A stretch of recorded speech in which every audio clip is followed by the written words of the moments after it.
students of Augsburg and fellow Lutherans. I'm really pleased to be here. I'm not sure that you're going to accept me and what I say any more um, enthusiastically than my own daughters accept me sometimes. But I'm used to this kind of reaction, so whatever yours is going to be, it really isn't going to disturb me a great deal. Um,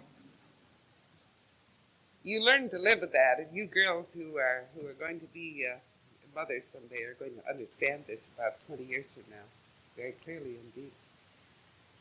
I found a title in that song for what I'm going to say to you. I thought it was a remarkable hymn. I wasn't familiar with it, and I'm going to use it because I didn't have a title, and I really don't have a speech, but I just want to talk to you kind of over the podium here about what I think is a very important part of your life now and of your life to come. And I'm encouraged by many trends which I see on the campuses of the country, particularly I think this year. I think it's unfortunate that the horrible tragedy of a war in a faraway country was required to awaken the conscience of so many young people, but it's probably one of the blessings that has come out of that conflict. At any rate, my title is going to be New Occasions Make New Duties. And that's taken from that hymn, and it struck me very forcibly, I guess, because I think while I'm going to be talking as a woman and talking to young women primarily, and I don't want you boys to be bored or feel that I'm not directing my remarks to you, but I do think that women are political animals. And I think that one of the reasons that we probably aren't more effective in politics as individual politicians is because the occasion for us to be in politics is relatively new. Suffrage is a fairly new thing in this country of ours, just as it is in most of the countries of the world. And it's going to take us a while, I guess, to break with the tradition that somehow a woman becomes a teacher because that's one of the oldest vocations that a woman has followed, or she becomes a nurse because Florence Nightingale started something in the last century, and therefore it's natural to fall into that. And that really there are relatively few women in politics. There are only 2 in our state legislature, and there are less than 300, or about 307 in the whole country in state legislatures. This is about 1 or 2% of the total population of the state legislatures in this country, and it's hardly in proportion to the total population of women in the country, as you very well know. Women in other elective offices are even scarcer than this. And this is one of the things I think that brings women and men too to look twice at politics as a field of endeavor, particularly for the female. And I'm going to tell a story which is really true, which I told once at a marvelous luncheon back in the 50s when I had the honor for the first time of sitting at a table with Eleanor Roosevelt. Now, I realize that to most of you, she's only a figure in history, but to people of my age, she was a real source of inspiration. Eleanor Roosevelt demonstrated, as no other wife of any president of this country has demonstrated, that women can be effective in the political field, that it does require a special kind of courage, it does require a special kind of dedication, but it can be done. And it was about that time that I was engaged, and I've been in graduate school at the university, I think longer, so my advisor tells me, than any other person on campus. But I was in a seminar in 19th century poetry, and we were reading some of the more obtuse poets of that period. And I was one, it was a very small class, which is one of the few advantages, I think, at the university. I'm sort of against big schools for undergraduates, and I do enjoy the graduate seminar, or I did at least 10 years ago. I suppose they're as big now as the freshman, sophomore classes used to be over there. But in this seminar, I found that the young men, and young men 10 years ago had long haircuts too. I wrote a little ode on this one day and wondered why, and then one of them told me it's cheaper to have long hair. But this was back in the 50s, and I noted that in the reaction to our professor and the poems we were reading, that I wasn't beginning even to understand what these young men were getting out of the poems we were reading. And it disturbed me terribly. I thought, why is it that the symbolism is so remote that I can't see it as these young, long-haired men do? And I suppose because I was older than they and somehow felt I ought to have a greater appreciation and understanding, that it bugged me more than I really wanted it to. But the professor, who was a very dear friend of mine, and I got into a conversation one day, and I told him, look, what's wrong with me that I can't get from this poetry what these men are getting from it? And he looked at me and smiled in his very knowing way and said, Mrs. Smaby, don't you realize yet that you women, in spite of the myth that you are the sensitive, delicate, creative creatures, aren't that at all? Said, how many great women musicians have there been? How many great women writers? How many great women painters or artists of any kind? He said, you aren't the people that you're purported to be at all. You're the practical, hard-driving, wheeling and dealing members of this society.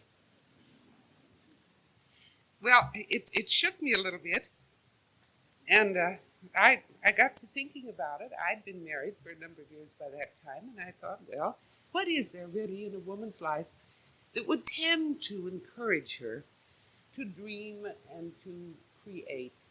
I mean, what is there exciting about a dust mop or some dirty dishes in the sink or baby's diapers? You know, there really isn't anything in your life as a housewife and a mother that inspires you to create a sonnet or write a symphony. And it did discourage me. And then I thought of a book which had been given to me years beforehand, and which I had read with some interest at the time. It was Shaw's The Intelligent Woman's Guide to Socialism and Capitalism. Now, I suppose you read some of Shaw's plays. I wouldn't recommend reading this book. It really is very dull. But there was one beginning chapter in it in which there was a phrase which had hit me at the time I had read it and which inspired me and made me feel better after my encounter with my English professor. Mr. Shaw had written this particular thing in response to some questions by a very dear friend of his. And he, although, as you know, he had never been to the United States, loved to talk about the United States as only Shaw can talk. I'm sure he deliberately avoided coming here because it was more fun to criticize us from a distance than it was to come here and see what we were like. But in response to some of the questions which apparently this woman had put to him, he states somewhere in the beginning of this book, I have been asked whether there are any intelligent women in the United States. And he said, my reply was, yes, there must be. Because the men there have been such futile gossips politically that the country would have gone to ruin long since, except that there were some intelligent women behind the men. Well, I think Mr. Shaw made a point, and it gave me some comfort. And I do see in politics today, even at the lowest volunteer level, some very practical decisions, some very practical hard work being put into both political parties, which, if the people who did it were not there, the parties would just be in ruin. Yeah. The political party, as it is structured today, just needs that practical woman behind it. And I think women have moved in this arena most effectively. What I want to do now is to see more of them emerge from the addressing, telephoning, advising, counseling, coffee partying, nitty-gritty work of politics, emerge from that into an area where I think they're even better qualified to function. And then you run into another problem, and all of you girls are just not going to be determining when you leave here this morning, I'm going to run for the legislature, or I'm going to be mayor.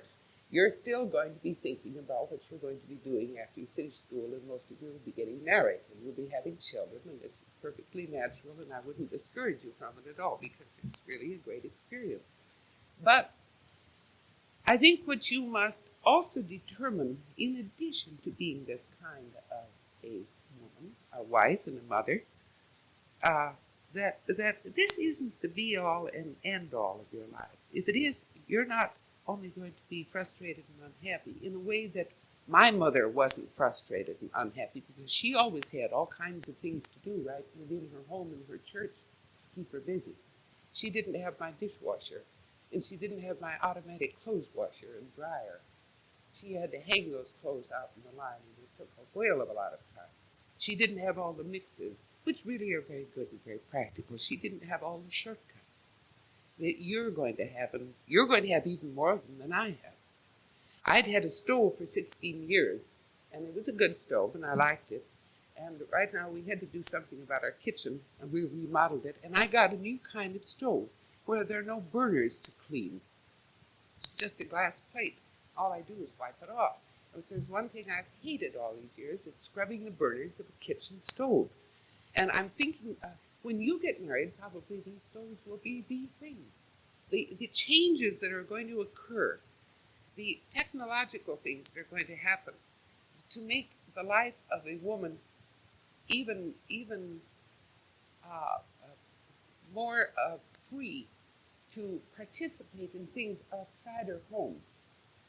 These kinds of things, I suppose I can't even begin to describe yet. They're going to be just revolutionary changes. And what I'm saying to you is, if you aren't prepared to do something besides housework and taking care of your children, and you're going to find, just as I have found, that after a time, you're far less important to your children than they are to you. And you better make up your mind that you aren't going to be devoted and dedicated to the idea of child rearing completely, because you'll be frustrated if you are. Your children aren't going to need you that badly.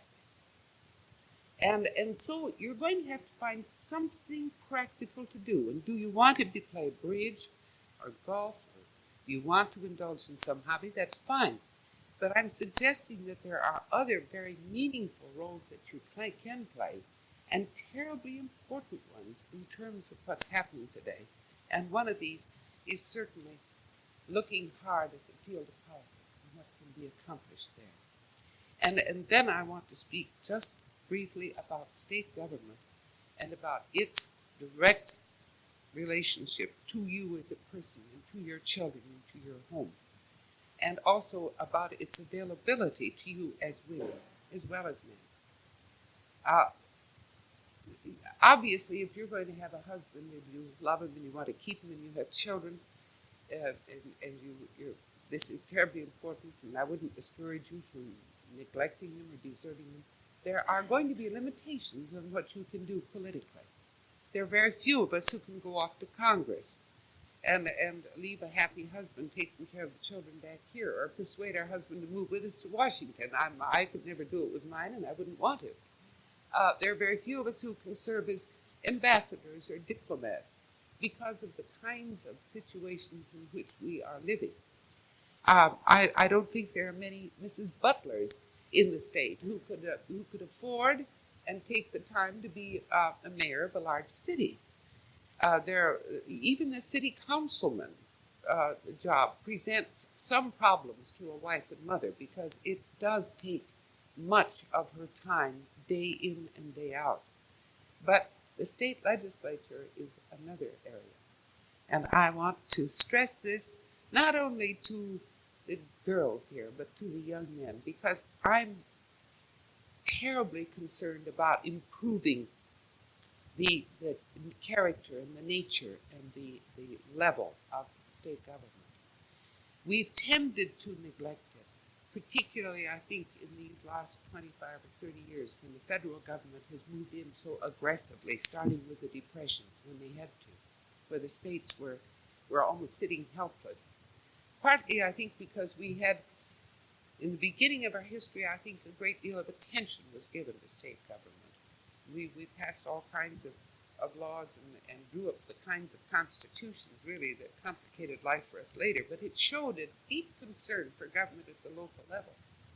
And then, as the state grew population-wise, and the state government tended not quite to meet the demands of the people, then the emphasis began to move away from the state, I think, toward the federal government, culminating in the Depression period, when someone had to do something.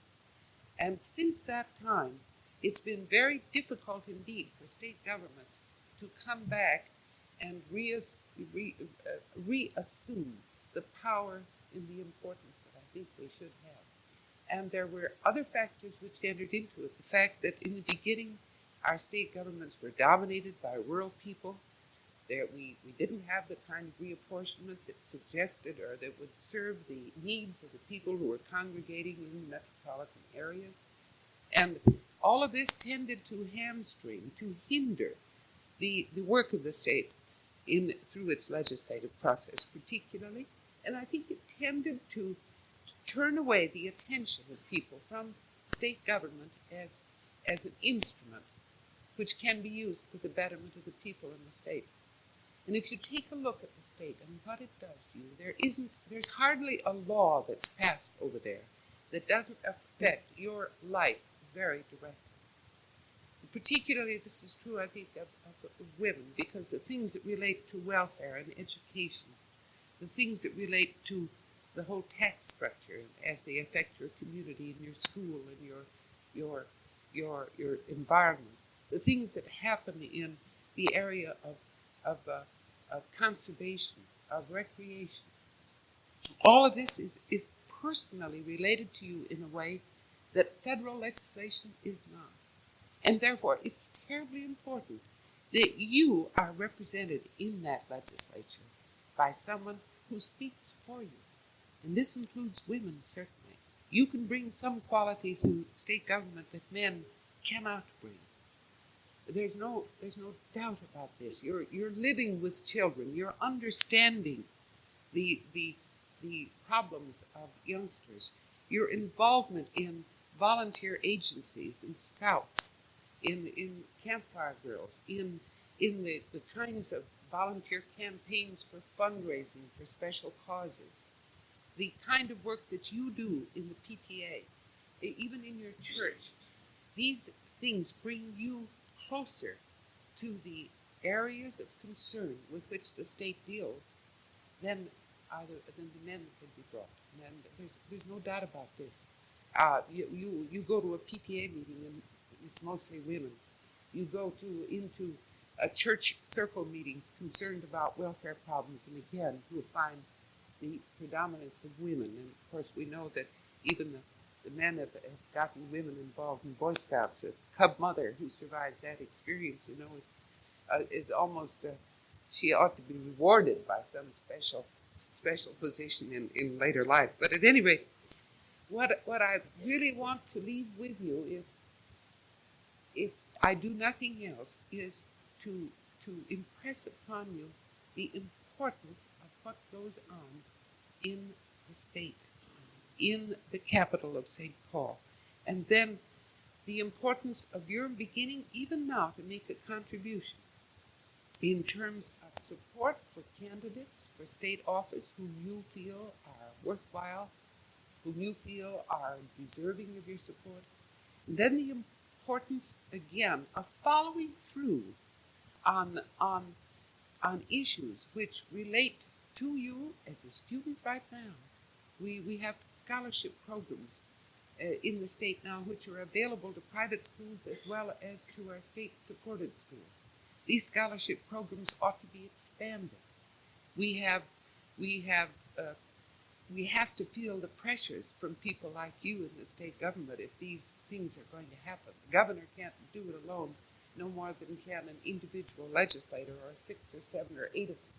There has to come the movement from the grassroots level, which is you. And this is true in every area in which right now you should have a special concern certainly in civil rights. The last civil rights bill which we passed in the last session is far from perfect. It presents all kinds of problems to the minority person who's really going to get justice from it. It was an improvement over the first bill, and it came really as a result of the concern of thousands of people in the state. It took about 20 years to build up the kind of momentum that was needed, but you young people are more impatient. You can make things happen sooner. You can move at a pace that makes your elders probably catch their breath sometimes. But I would encourage you to keep moving at that pace. There isn't time to wait for 10 years or 15 years or 20 years in the way we have waited in the past. I think everything that's happening today demonstrates to us that it's urgent that we act now. And this is, I think, where you, both men and women, can take a very meaningful, a very positive, and a very creative kind of role. I would hope that if you don't remember anything else, that you will leave this meeting realizing that state government as it exists today is really more important to you than is the federal government, because the kinds of decisions that are made there are going to affect not only you and your life here in school, but the life of your parents, your total community. The city, the town, the county are all creatures of the state. The legislature has tremendous powers, and what I'm trying to impress upon people from my brief experience in state government is the need to give greater and greater attention to what goes on. Because here is where we really can begin the process that will lead eventually to better federal government, to better federal-state relationships, and to a better life for every one of you, not only here at school, but in the community that you're going to inhabit when you leave. Thank you very much.